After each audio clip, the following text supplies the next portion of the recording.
right. Well, if a few more people trickle in, that's obviously fine. There's one as we speak. Um, but yeah, thanks for taking a second to just be part of the Chaperone Training. And I'll lead by saying thanks for being part of Camp South. I've tried to state as often as I can when communicating with you guys, and I'll say it again multiple times now and during camp itself, but Camp South wouldn't be possible without Chaperone stepping up to help out in big ways like this. So I know it requires taking a lot of time out of a week. Maybe some of you even have to take time off from work and things like that. We recognize that. We appreciate it. And like I said, it wouldn't be possible without you guys. So I don't want to keep you here all night. The big thing is we're just going to go through some general things that it's good for you to know. I have a little list of things I want to make sure everybody knows, especially if this is your first time being a chaperone at Camp South. But even if you're kind of a Camp South veteran, I think there's still some good things we can get out of this camp chaperone training time that we have together. So first of all, let me share what I got going with you guys here. And of course, give me 1 second here.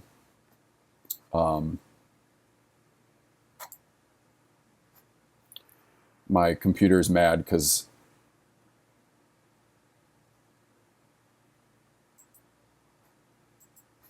let's see if I can share here. All these things you should check beforehand, right?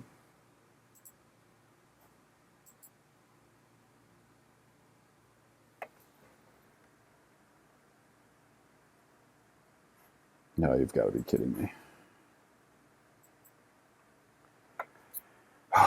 This is how it always goes. Petty's laughing at me because he just knows this is how it goes. You have to, yeah, okay. You have to forgive me because the screen isn't sharing right this second. Because my computer won't let me do it, and we'd have to restart the whole call if we wanted to do it that way. So we'll have the video available afterwards. But the big things I want to talk with you guys tonight about are just who are the main people you need to know. And this won't be that big of a deal because I'll make sure we introduce everybody at camp. What it's like getting settled into camp, and then what the daily life of a chaperone. In other words, what's just kind of like the pulse of being at camp and being a chaperone that you guys can expect. So first person to get to know, hi, I'm Kale. I know a few of you, but I don't know everybody. This is my first year serving as the director of Camp South. Blessed to do that. I had served on the leadership team the last 2 years. And after Pastor David Starr took a call up to Wisconsin, I was asked to step into this role. So excited to lead you guys. Which means if it's kind of like, I haven't been to camp a lot before, well, this is my first year being director too. So other guys that are going to be good to know is going to be a guy named Pastor Caleb Schmiege. He serves at Doral, Divine Savior in Doral, Florida. He also serves as our main worship and music leader. So that's an easy way to recognize him. If you don't know, Pastor Schmiege also has a very nice handlebar mustache that puts mine to shame. So, but he's also kind of serving as my right-hand man this coming year. So if in the event you need to contact somebody in charge, my contact info will be found in the presentation, and I'll make sure I email it to everybody tonight. And in the video, you'll be able to see everything. But if you can't get a hold of me, getting a hold of Pastor Caleb Schmiege would be the next best bet. Then Pastor John Scharf, he's a Camp South veteran. He'll be serving as the Gamma tribe leader. What is going on here? He'll be serving as the Gamma tribe leader. And then we have new on the team this year is also Pastor Brian Roble. He serves in Gainesville, Florida.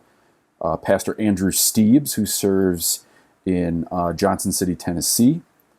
And then Pastor Evan Chartrand, who had served previously as the Luther Prep recruitment director, but now he's in Panama City Beach, I believe it is, planting a new church there, but he's also serving on the leadership team. So, yeah, so big things. Those are the main people we'll contact. Like I said, you can find all their information in the presentation when I share it later. First thing I want you guys to know is Monday for arrival times. Maybe some of you are coordinating rides with other chaperones and leaders at your church, whatever the case is. But check-in is always on the Monday of camp from 2:30 to 5:30. And there's one place in particular you want to go, and that's going to be, it's called the Terry England Leadership Center, or we abbreviate it as the TELC. So if you ever hear anybody talking or referring to a space called the TELC, that is the main meeting space where we have worship. A lot of our recruiter battles and other main activities are going to take place in there. If for some reason we get rained out, which can happen during that week, we will usually meet in the TELC for those activities. So, yeah, for some reason I don't know what's going on with my presentation here. It's just like moving on its own. But anyway, so that's the main time to get settled into camp, is arriving, and you want to go right to the TELC, the Terry England Leadership Center. And there will be signage up at camp when you arrive if it's your first time. Just follow those signage. We'll usually have a few people out there directing traffic as well, just trying to help people make sure they're getting to the right spot at the right time. So, another good place to know, it's called Wilkinson Hall, but we just call it the dining hall. They're conveniently at opposite ends of the camp. So from the TELC to the dining hall, it's a little bit of a walk. And from the dining hall to the TELC, a little bit of a walk. And one thing we always like to remind people is it's uphill from the dining hall to the TELC. If you've never been there before, it is not always an easy walk. And sometimes you might find some camp leadership guys driving around on a golf cart. If you ever just feel like, hey, can you guys just give me a lift up the hill? Don't be afraid to ask. We're happy to give chaperones rides if you need to get somewhere and get there quickly. Campers are never allowed to ride on the golf carts, though. So just something to keep in mind. But when everybody arrives, during the check-in process, part of it is getting your camp t-shirt for that year. You get every camper, every chaperone gets a drawstring bag. You also get a water bottle this year. But another thing that's really important are the name tags. Everybody will receive a name tag that we wear in a neck wallet. And the thing is, we need everybody to wear their name tag. And also, you'll get a colored wristband for the team you're on. I got a yellow one right here. But there's also red, black, and white.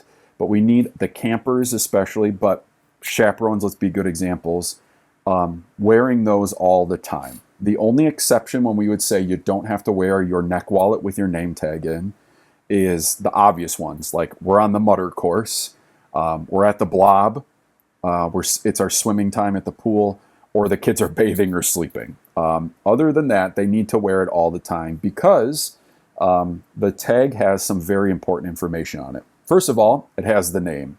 Campers' names on it. Very important thing that they need to know. Just helps everybody identify one another. We have 413 people at camp this year. A lot of them are going to be new people, and we don't all know each other, so the name tag helps us identify each other. But it also helps us know who's with Camp South and who is not. The last 2 years, we have not overlapped with another group at the FFA camp, but it can happen. I don't know about this year yet. So it helps us identify who are our campers, who are the people we should be worrying about, who are the adults we're working with to make Camp South happen. So we want everybody to keep their name tags on because it has their name. Another important thing is that the name tags will also have information about if the kids have allergies or any medical conditions we need to know about.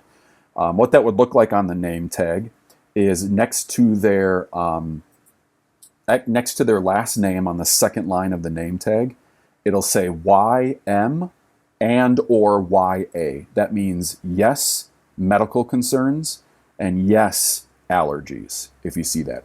If you don't see it at all on the name tag, it means that particular camper does not have any medical concerns that we need to be aware of, or any allergies that we were made aware of. So the name tags also have the congregation or church and city that they're from. What that lets us do is if you ever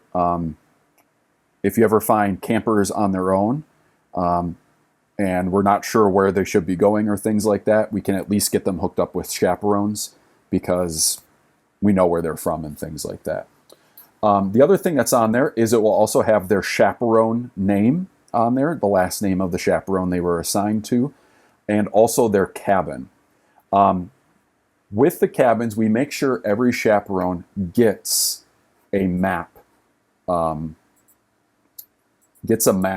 where they're going to be.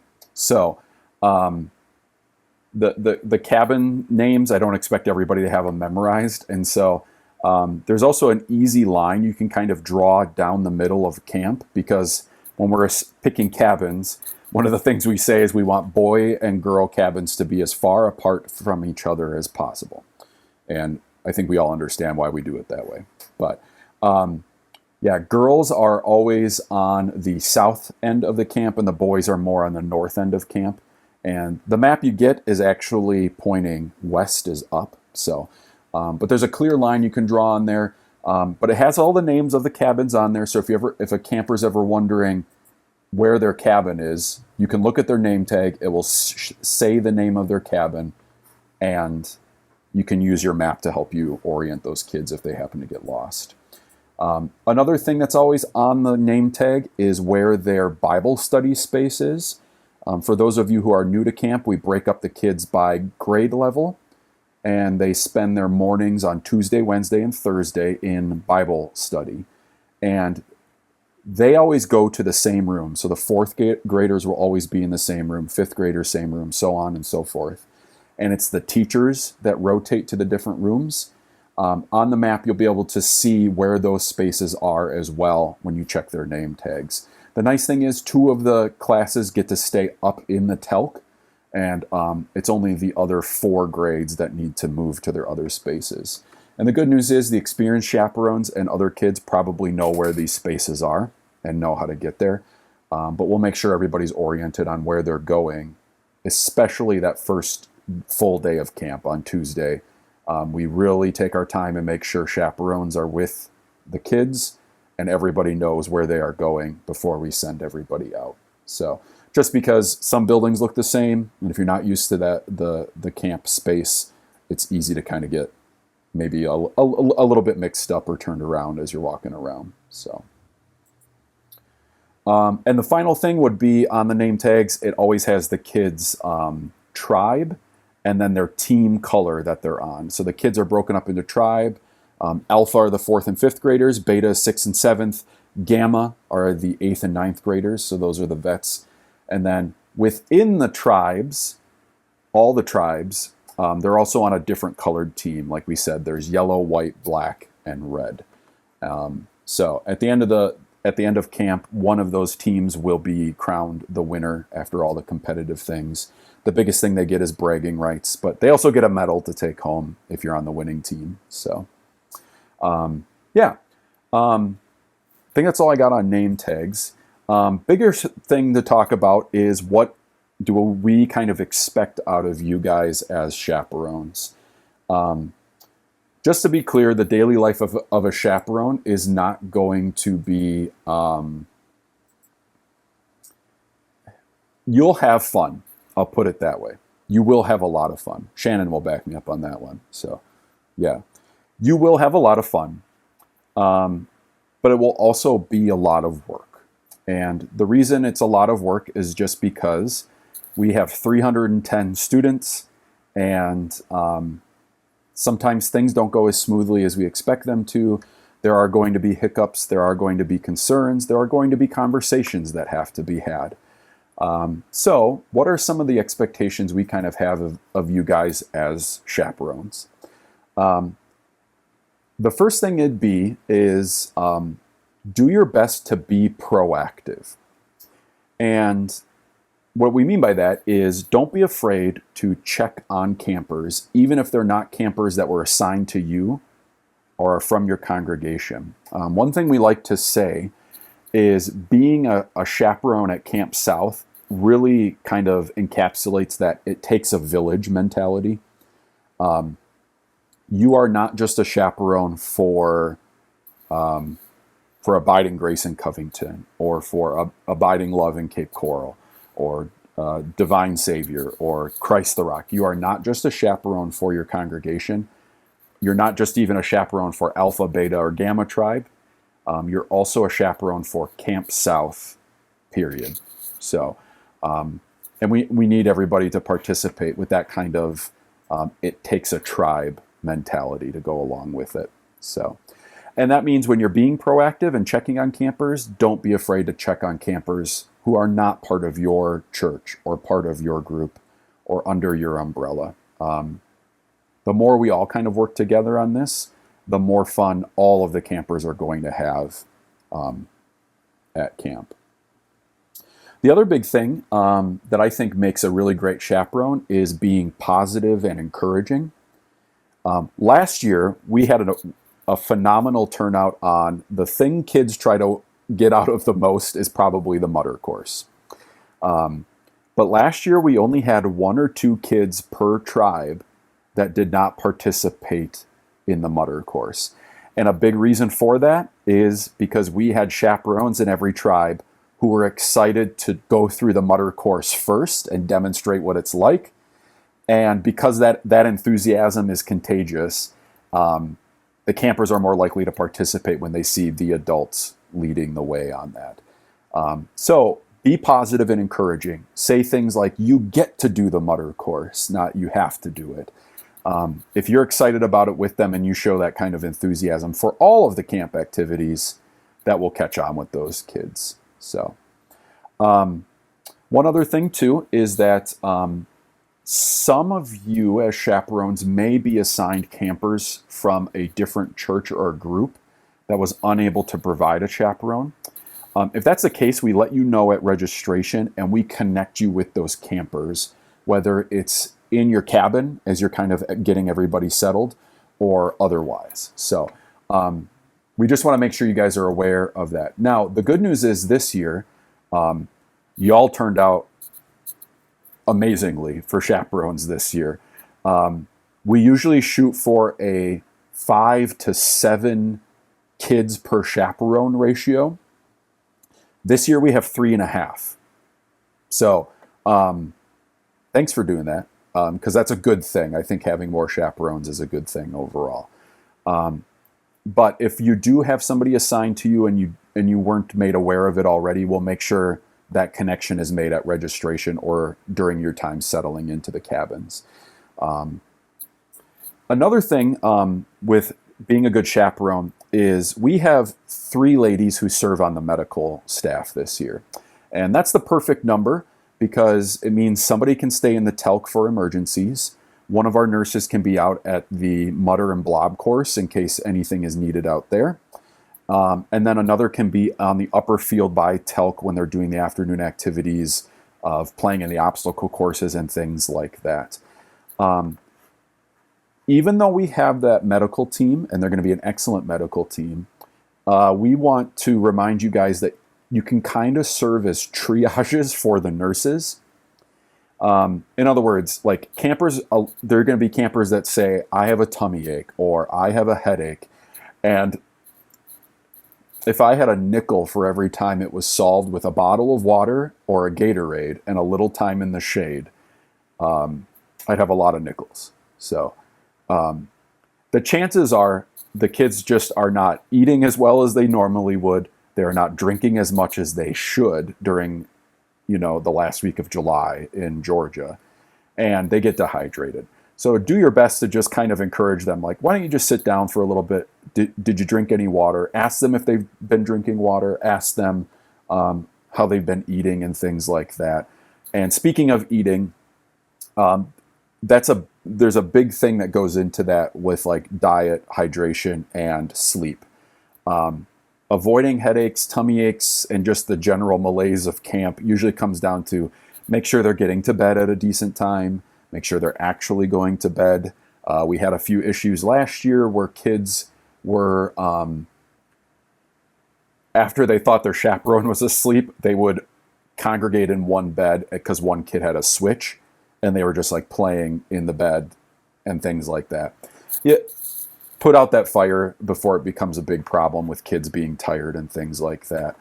And monitor their diets when you can. It's really tough in the dining hall to keep track of all of your kids because they don't all come in at the same time. They don't all eat at the same time or at the same pace. But try to keep a tabs on what they're eating. Some kids will not eat very much because they think they won't like something and they don't realize how important it is to keep eating. Try to keep tabs on your campers, especially if they brought their own snacks, which is allowed. I just want to be upfront about that. They are allowed to bring their own snacks and things like that. But some campers end up coming in with just a boatload of candy, and they think they have to eat it all in 2 days. And it just doesn't turn out very well. We have had kids get sick in their cabins at night because they ate like 4 full-size candy bars or something like that, you know. So don't be afraid, like when you arrive and everybody's getting situated, just be like, hey guys, what's our snack situation look like? Like make it a game, like everybody show off what snacks you brought. And then just kind of maybe remind them, hey, remember, we don't have to eat everything all at once. You get 3 square meals a day. We give them a snack in the evening provided by camp. So they don't need to be pigs on their snacks. You can set limits, set rations, and make sure they're really taking advantage of the cafeteria eating. With hydration, we always provide Powerade, Gatorade, one of those two, and we'll just have flats of those from like Costco. Actually, they're from BJ's, but we just have flats of those that will be in the dining hall and in the telk. And remind your kids, especially if they're in the upper field or they have mud or blob day, like, hey, did everybody grab a Gatorade on the way? At lunch, tell them, hey, everybody just drink a Gatorade. Staying hydrated is going to be a big thing for helping prevent the headache, tummy ache issues that we have too. So another thing we enforce is the buddy rule. Every camper should have a buddy. And if you see a camper walking around, now it's different when you're up at the telk or something like that, but if you see a camper wandering in kind of no man's land by themselves, just ask, hey, where is your buddy? And if they're not sure or they don't know, and they then ask them where they're going, and if they say, well, I'm going to my cabin for this reason, be willing to walk with them to where he or she is going, or say, hey, it's not time for that right now. Schedule says we're not doing that right now. I need you to walk back with me. I think that's pretty self-explanatory of why we would want the buddy rule. Again, if we have 413 people at camp, it's just a matter of keeping track of everybody, and we're all responsible for each other in a way. So, but yes, single campers walking on the roads between our main spaces should immediately be a red flag to you. Hey, where's your buddy? Where are you going? And then how can we help remedy that situation as soon as possible? So, okay, I've thrown a lot at you guys. Does anybody have a question before I keep moving on?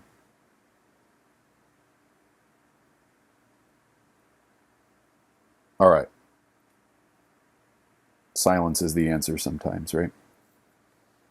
All right. So addressing issues. This is something new we're kind of adding to the Chaperone training because we've had kind of a mixed bag. I will say the 2 years I've been involved with camp so far, this being my third, I've been very impressed with the chaperone's abilities to address issues before they become bigger issues. I'll put it that way. So that's kind of the big overall thing I would tell everybody is address items that might be issues before they become actual issues. And it's okay to pick your battles. For example, if a kid is being kind of disruptive during the devotion times, you might want to address it right away. But there might be a point also where your addressing it has now become a distraction greater than what they were causing. Just use your judgment on some of those things. It's okay to kind of mark a kid and then talk to them after the devotion to address that stuff. So if there's a more serious thing that needs to be addressed, a kind of rule of thumb we want to practice is let's remember the 2 chaperone rule. In other words, if you need to have a conversation with one kid or even a group of kids, make sure there are 2 chaperones at least involved, and that your discussion is both observable and interruptible. In other words, you're not doing it off in some corner and nobody knows about it. It's in a visible place. And if somebody needed to interrupt it, we would have that ability to. So 2 chaperone rule, observable, interruptible discussions when those need to happen. And then finally, don't be afraid to get leaders involved. In other words, are there other chaperones that could be involved with this? That is especially true, I would say, if guys, you notice something with a girl camper, get a female chaperone involved. And ladies, if you notice something with a boy camper, I would get a male chaperone involved. It just makes everything a lot easier for everybody. If it seems like that isn't working or it's a different kind of situation, the next step up would be to get your tribe leader involved. So that would be Pastor Evan Chartrand for Alpha, Pastor Andrew Steebs for Beta, and Pastor John Scharf for Gamma. Get those guys involved if you need to. Especially if it's something maybe tribe-wide. Last year, somebody brought up to me that they maybe overheard some of the Gamma boys speaking about girls in a way that is not godly or appropriate. And they brought it to me. I just told Pastor Scharf, hey, talk to your boys. And he did. And it took care of the problem almost instantly. So use the tribe leaders. And then finally, you also have me and Pastor Schmigi as the directors of camp. You can talk to any of those leaders and we'll get it addressed. So, but you can kind of think of that like working your way up the chain need be. So, all right. Big thing now is going to be talking more about the schedule for camp. Did everybody receive the email outlining the schedule for camp? Have a chance to look at it a little bit? Yeah. If you're a camp veteran, not much has changed. In fact, I would say very little has changed. Like we said, check-in Monday from 2:30 to 5:30. The first meal is dinner on Monday evening from 6 to 7. Our first devotion with music and announcements. That announcement time is so important because that's where basically I share with the campers a lot of the things I'm sharing with you guys right now. And we just set everything up for having a great camp because everybody understands the expectations we all have for each other.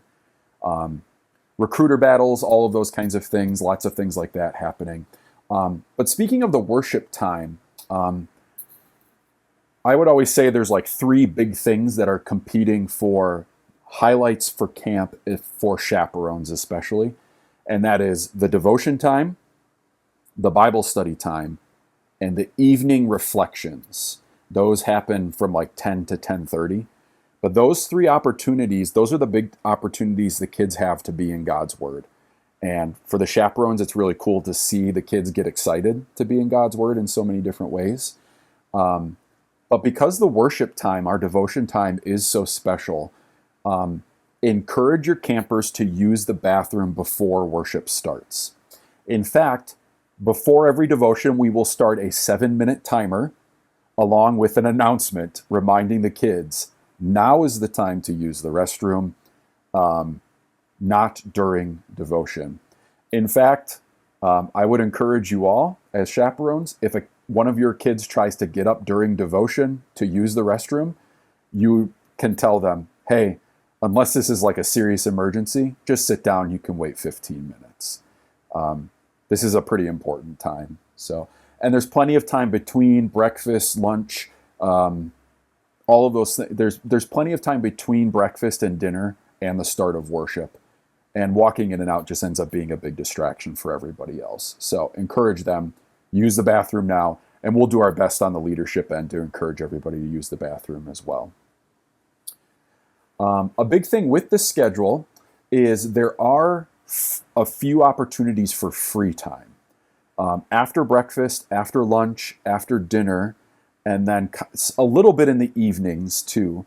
The kids are either going to be in their cabins, they're going to be in the telk, or they might be moving to one of those areas. Sometimes they play 9 square outside the telk and do things like that. But they have a little bit of free time. The campers still need to be monitored during that free time. Like we said, we have the buddy system, but we also have the chaperones keeping tabs on things. So we still need eyes on campers during those times. And a big thing is there should be no ball throwing, ball kicking. Basically, there should be no balls inside the telk or rough play or anything like that in the telk or the cabins. We have access to so much outdoor space there. There's no reason they should be bringing those things inside the telk or inside their cabins. So when they're making use of their free time at the end of the day, they get to use a lot of the different camp amenities. Each tribe does a pool party on those nights and things like that. So lots of things. During that, we're going to ask chaperones to make sure we're spreading out and going to the different areas where kids are doing those activities, and make sure everything's being covered and we have eyes on all the places and things like that. So we'll figure more of that, the logistics of that out when we're at camp. Yeah. And then let's see, the indoor craft is coming back again this year. So in the evening when the kids they have a choice if their thing is 9 square, they can play 9 square or they can do the arts and crafts inside the telk again this year. That was actually pretty popular last year. We had about 25 kids from each tribe each evening decide to do that. We displayed those little canvases at the end of camp so everybody could see the artwork that some of the campers had done. And I think that was a lot of fun. But and then, so like I said, each evening before it's lights out, and lights out is 10:30 p.m. every night, just so you guys know that. But the evening reflection time, we're going to put together a reflection packet. And in the packet, there are 4 questions that coincide with the devotions for that day. And basically, the questions help kids reflect on God's word that they heard in those devotions earlier. And we use those just as an opportunity for you to kind of connect with your campers, because they're most likely going to be from your church. And it's a great opportunity to check on them. How are we doing? What were the highs during the day? What were the lows? What things got you excited? What things had you scared? What things are you proud you overcame? What things are you still working on? That's what that evening reflection time is for. Because then after you do your evening reflection with your campers, you get them all tucked in nice and cozy at 10:30. We also have chaperone reflection time back in the telk at 10:45. Now, you won't do this every single night. You have to coordinate with the other chaperones that are staying in your cabin, because obviously we need some chaperones in the cabins with the campers, even though it was lights out. And then so you kind of alternate is a good way to think about it. Like, hey, Monday night, how about Monday and Wednesday night I go, Tuesday, Thursday night you go. And you can just kind of work with your chaperones to alternate who's going to the chaperone reflection time at 10:45 in the telk. That's where chaperones have the opportunity to share, what were your highs and lows? What are you hearing from the kids? What are things that happened during the day, like logistic-wise, that we need to know about maybe and make adjustments for the next day, or even thinking ahead to camp in 2027 and adjusting for those things too. So, yeah, so you just got to coordinate with your fellow chaperones about who's going, and because most cabins are going to need 1 to 2 chaperones that stay in the cabin during that time. So, Just alternate. This is also the part where I'll talk about the thing that we don't talk about, which is after the chaperone reflection time, usually the chaperones get together with their tribe leader. They game plan the next day. But then also Abiding Grace in Covington hosts a get-together for the chaperones that evening, each evening of camp. And it is simple. We call it choir practice.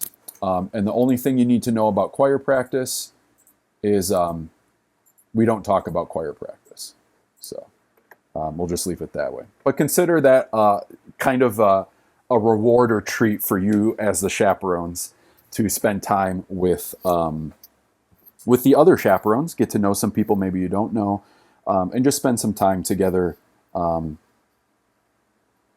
enjoy each other's company. A cool thing we have this year that I will also add is that Pastor Don Patterson, he had just took a call recently to be our ministry recruitment, ministry recruitment counselor for the South Atlantic District. He's going to be at camp, and one of the big things he wants to do is he wants to meet with parents and chaperones and talk with you guys and get to know you more, so he can figure out the best ways he can help equip and encourage you guys as you equip and encourage kids to consider entering full-time ministry and serving God's people in his church and in schools. So that's going to be a cool addition. So I would say make sure you come to choir practice at least one evening during the week. I know it gets late and it only gets later throughout the week, but it's a lot of fun, and I like to encourage the chaperones to take advantage of that time. All right, I hit everything on my checklist. What were the questions you guys still had about things that are going to be happening at camp?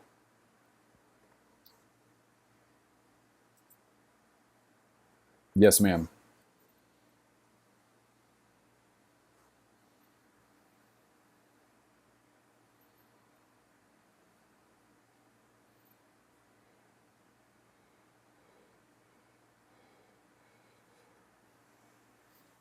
Yes. That is a great question. And just so everybody knows, I am in very close communication with the FFA camp. Like, they have my number, I have their numbers.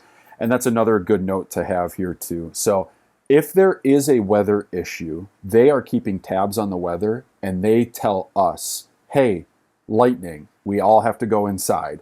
And that's where we kind of send the signal, bring everybody in. And usually that's as simple as I text the tribe leaders, pack it up, we got to bring it in. That goes for the tornado warning things too. I guess I wasn't here for that one. So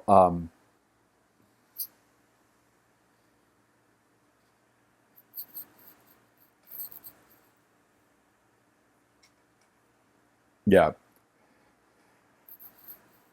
Yeah. I imagine the procedure would be for a group of our size to go in the telk.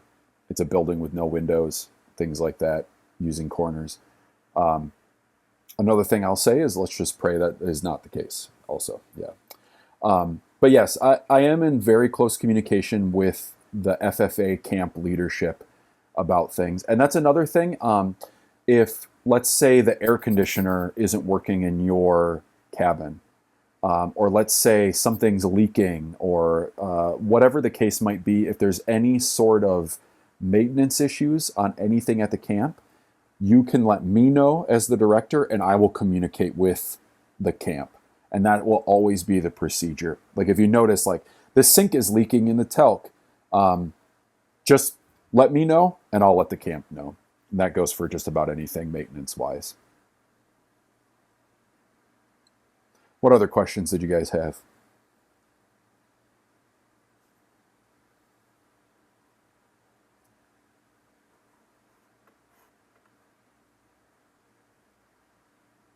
All right. Well, if there are none for now, I'll take that as a good sign. Like I said, I will edit this video and I will share it with you guys in the email chain. I'll also just share the presentation in general so you guys can see it. Check out those maps and see all of those things that you were supposed to be able to see if I had made sure everything was working on my end. So If any questions do come up, don't be afraid to email me or text me. My number is found in the camp documents I've sent already.